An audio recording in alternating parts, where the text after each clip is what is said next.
Hello. তো আবারও চলে এসেছি আফটার অফিস আমি গিগি করি।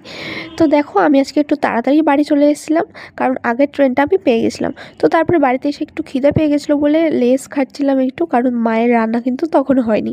তো তারপরে বাবা হঠাৎ করে ফোন করে মাকে বললো যে রান্না করতে হবে না। বাবা নিয়ে এসেছিলো আসার সময় আর বাবা রাত্রিবেলা করে বিরিয়ানি নিয়ে এসে, আমার সেটা দেখে তো খুবই আনন্দ হচ্ছিল। আর জানো তো আরেকটা মজার ঘটনাও ঘটেছে।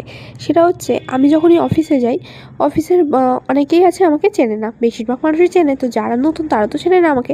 তো তখন ওরা জিজ্ঞেস করে আমার বাড়ি কোথায়। আমি তাদের বলি আমার বাড়ি হাবড়াতে, মানে বনগা লাইনের হাবড়াতে। তো তখন ওরা বলে হ্যাঁ হাবড়াতে তো অনেক বিরিয়ানি দোকানই ফেমাস, যেমন বাচ্চার বিরিয়ানি, দাদাভাই বিরিয়ানি, আরও অনেক কিছু। আমি বলি হ্যাঁ, কিন্তু আমার বাবা যেখান থেকে আনে এই বিরিয়ানিটা, ওরা হচ্ছে হাবড়ার 1 নম্বর ওখানে একটা অবসর বলে একটা রেস্টুরেন্ট আছে, ওখান থেকে। এই দোকানের বিরিয়ানিটা কিন্তু অসম্ভব ভালো করে। বাকি বাচ্চার বিরিয়ানি, দাদাভাইয়ের বিরিয়ানি খুব ভালো, কিন্তু এই বিরিয়ানিটা তো যাই হোক, এতগুলো কথা এই কারণে বলা কি অনেককেই জিজ্ঞেস করো আমার ভিডিও দেখে কি তোমার বাড়ি কোথায়, তোমার বাড়ি কোথায়।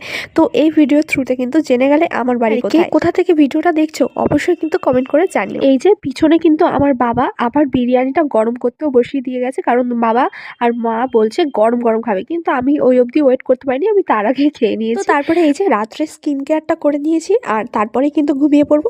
তো ব্যাস আজকের মতন এটুকুই। ভিডিওটা ভালো যদি লেগে থাকে তাহলে কিন্তু অবশ্যই একটা লাইক করে দিও। আর হ্যাঁ, তুমি কিন্তু জানিয়ে যেও তুমি কোথা থেকে দেখছো ভিডিওটা। চা চা।